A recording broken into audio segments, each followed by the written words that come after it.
Hey Insiders, I am here at Disney's Saratoga Springs Resort, and before we jump into all of the theme park fun this week, I wanted to chat with you guys about Disney Genie Plus.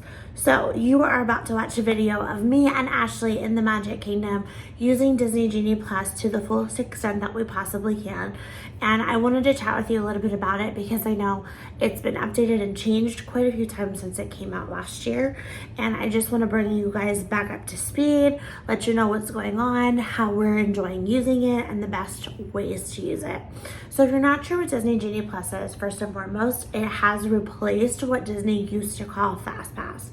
So Disney Genie Plus is a paid by day service that you can use to essentially fast pass or lightning lane, as they call it now, attractions that might have a longer wait time. The pricing varies throughout the year. Every day it's a different price. Sometimes the price point at Epcot is different than the price point at Magic Kingdom. You can also purchase it for the whole day from multiple parks if you're planning to park hop. So you can really customize it to exactly what you want, exactly what your day is going to look like. So what Ashley and I did is we purchased Disney Genie Plus. It was $23 yesterday, so we're in the month of August. It's pretty busy here at Walt Disney World. Lots of wait times, especially in the Magic Kingdom. So we purchased it for $23 a person, and what that means is that beginning at 7 a.m. the day that you're going to the park, you can make your first Disney Genie Plus selection of the day. So that means I can pick at 7 a.m. I can pick Pirates of the Caribbean. Now, the Magic Kingdom opens at 9 a.m. So 2 hours after 9 a.m. I can make my next Disney Genie Plus selection. If you go to the tip board in the My Disney Experience app, in the top left corner, it will tell you any time of day the next available time that you can book a lightning lane for your family. So if you're ever not sure, you can toggle over to the tip board and it will tell you, because it's going to change periodically throughout the day. So you're going to start off with 2 hours after park opens, after that 7 a.m. selection. Now, at 7 a.m., you can also join virtual queues for Tron Light Cycle Run, which is at the Magic Kingdom, or if you're headed to Epcot, you can also join the virtual queue for Guardians of the Galaxy Cosmic Rewind. What the virtual queue is it puts you in a virtual line in the My Disney Experience app. In that line, you're gonna have a boarding group number, and the app will update all day long as they board more groups, and the time frame that you might have to come back will update and slowly decrease. The My Disney Experience app will alert you when your boarding group number is called, and you will have an hour to get back to that attraction and get into the virtual queue line. Now, you will still have to wait in a line at the attraction, but hopefully because of the virtual queue, your wait will be much less than it would be had you had to wait standby for a new attraction that's really popular. So if you're not joining a virtual queue, there are other attractions that Disney Genie Plus sells a la carte or individually, such as Seven Dwarfs Mine Train at the Magic Kingdom. You can also purchase Flight of Passage at Animal Kingdom, some of those higher profile attractions that they're not offering virtual queue for. You can purchase those attractions a la carte, like I said, without purchasing the all-day pass. That pricing fluctuates as well. Now, yesterday, Ashley and I did the all-day pass for $23. Then we also opted to purchase the pass for Seven Dwarfs Mine Train in Magic Kingdom. That was an additional $10 per person. We got to pick on the app exactly what time we wanted to ride that roller coaster, which was great. And we got to go back, and that roller coaster had a 75-minute standby line. Ashley and I waited 5 minutes, and that was just a matter of walking through the queue, scanning in with our magic bands, and being placed on the number that we were going to get on the roller coaster. We did not stand and wait at all. So while I understand some guests don't want to spend the extra money, you really do have to weigh the pros and the cons. If certain attractions like that particular one are very important to you, but you don't want to spend an hour and a half in line, maybe it's worth that extra $10 to just jump that line and get right on the attraction. Another thing to keep in mind is that when you book Disney Genie Plus, like I started to say earlier, you're going to book everything starts beginning of the day, 7 a.m. So at 7 a.m., Disney Resort guests, you are staying at a Disney hotel. Only Disney Resort guests, okay, can book the a la carte attractions at 7 a.m. That is Seven Dwarfs Mine Train, Flight of Passage, those Rise of the Resistance at Hollywood Studios, those extra cost attractions. They can only be booked at 7 a.m. by Walt Disney World Resort guests.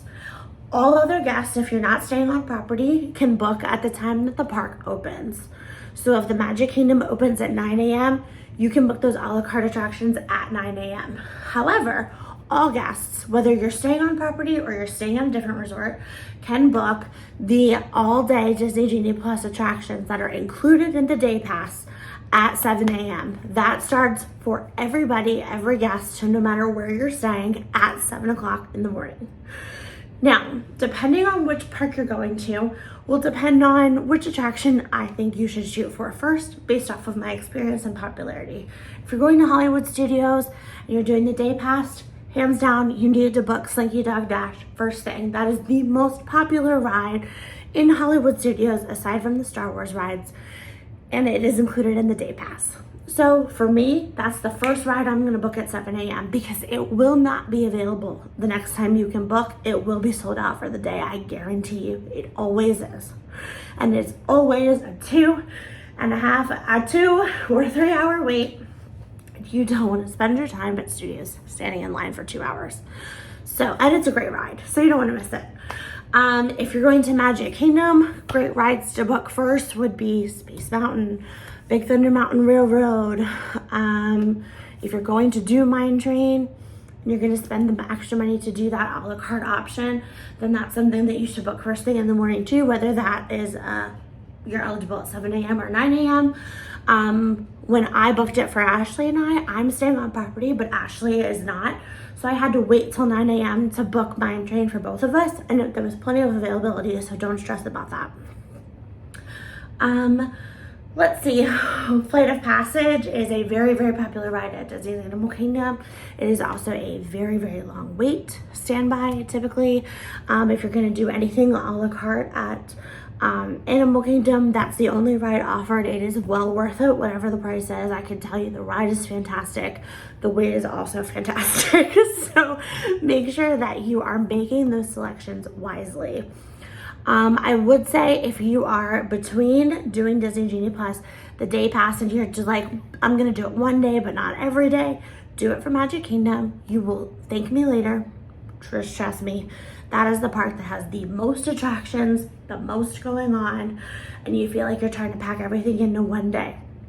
But with Genie Plus yesterday in the Magic Kingdom, Ashley and I rode 9 attractions in 5.5 hours. 9 attractions, that's a lot of attractions. We were getting to a point on Genie Plus where we were like, what should we book? Like, we've done a lot of stuff. What's left? Like, what's left to book?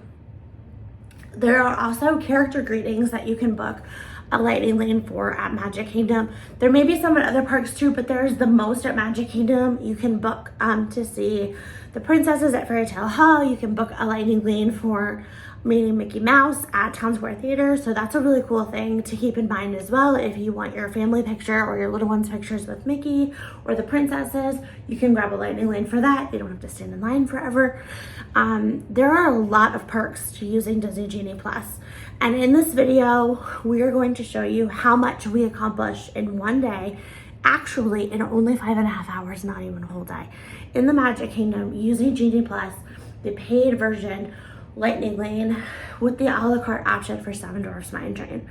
If you guys like this video, let us know. We are more than happy to do some more Genie Plus in the other parks.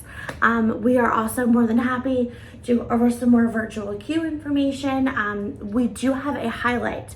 Please make sure you're following us at The Kingdom Insider on Facebook, on Instagram. On Instagram, there is a brand new highlight called Updated Genie Plus. Check that out. That has our whole day recapped in it. I also have step-by-step instructions on how to join the virtual queue for Tron and Guardians. So come with us to Magic Kingdom and let's see what we can do. Hey Insiders, it's Ashley. I'm here with Kara and we're going to go on our first ride of the day using Genie Plus. We have a lightning lane for Buzz Lightyear's Space Ranger spin. Right now it says the wait is 35 minutes, but we're going to hop in line and let you know how long it actually takes. So come along with us.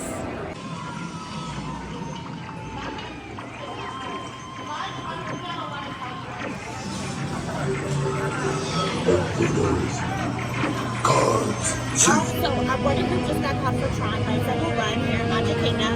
This attraction is currently operating only on virtual queue or individual lightning lane purchase for $20 a person today. Pricing fluctuates during time of year, during depending on how many guests are in and out of the park today. So today that's the price. Could be different when you're here. We recommend getting in the virtual queue first thing 7 a.m. being ready to go.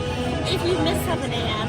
you can come to Magic Kingdom and try to get into the virtual queue again at 1 p.m. but you must be in the park at 1 p.m. to get into that queue. Users, prepare to be digitized into the world of Tron.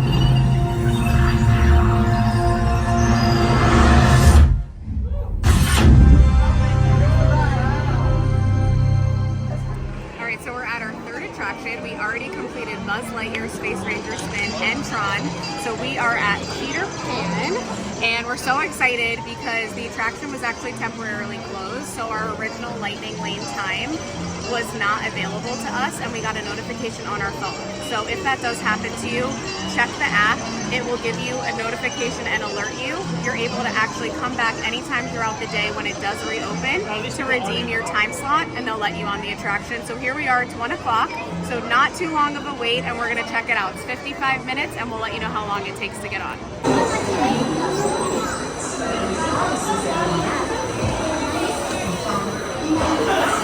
Here at Haunted Mansion, this is our 4th attraction of the day and it's only 1:15. So we're doing pretty good and we can book again at 2:07. So we'll be keeping track of that to see how many attractions we can squeeze in. Right now the stand for Haunted Mansion is 25 minutes, so I'm excited to see how much faster this will be. Okay, it's starting to rain, but we're going inside to Pirates of the Caribbean. It's only a 15-minute wait, which is really short considering that it's raining. Everyone's going to start running into lines to get out of the rain, as you can see on my glasses. But we booked this. This is our 5th attraction with Genie Plus, so let's let you know how long it takes. I think it's going to be pretty short. Thank you. Okay, great to see you. It's really raining now. You can see the queue's not even outside, so this is going to probably be a walk-on, but let's check it out. Okay, we're here at attraction number 6, one of my favorites, The Little Mermaid. It's posted at 35 minutes. It is thundering and raining, so we're hoping to get ourselves into our Smile Chain lightning lane at some point today. But for now, we're going to ride all the things that we can. So we're going to hop on Little Mermaid, so let's see how long it takes us to get through.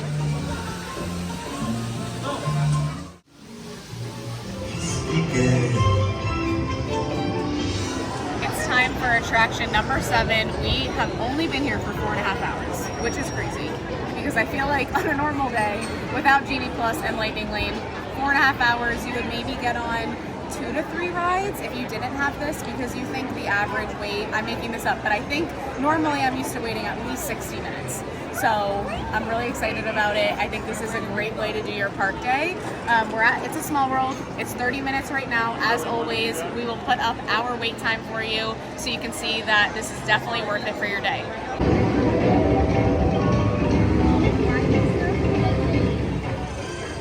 Okay, we are finally getting on Seven Dwarfs Mine Chain. The weather cleared up. This is one of the attractions that we have to buy an additional Lightning Lane pass for. I believe today it was $10 a person. Again, pricing varies and fluctuates based on time of year. But this is one of those attractions that you can skip the line and just buy just this one if you don't want Genie Plus for the whole day.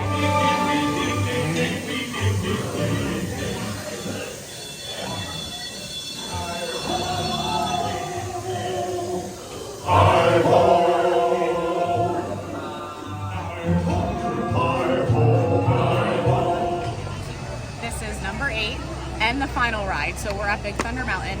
Love this ride. And honestly, without Genie Plus, there is no way that we would have been able to get through 8 full attractions in 5.5 hours. That's crazy. We're so excited about it. And honestly, for only $33 each, because we did buy the extra lightning lane for Mine Train, it's worth it. I know that it's on top of the park admission, but if you're really trying to maximize your day and you don't have multiple days at Magic Kingdom, this is the way to do it, because there are so many attractions here and they're all worth seeing. So check it out. So all of these folks are in the standby line. It's very long. We're cruising right on through. See, basically just walking on, just however long it takes you. This is the standby line down here. We're just walking right on through.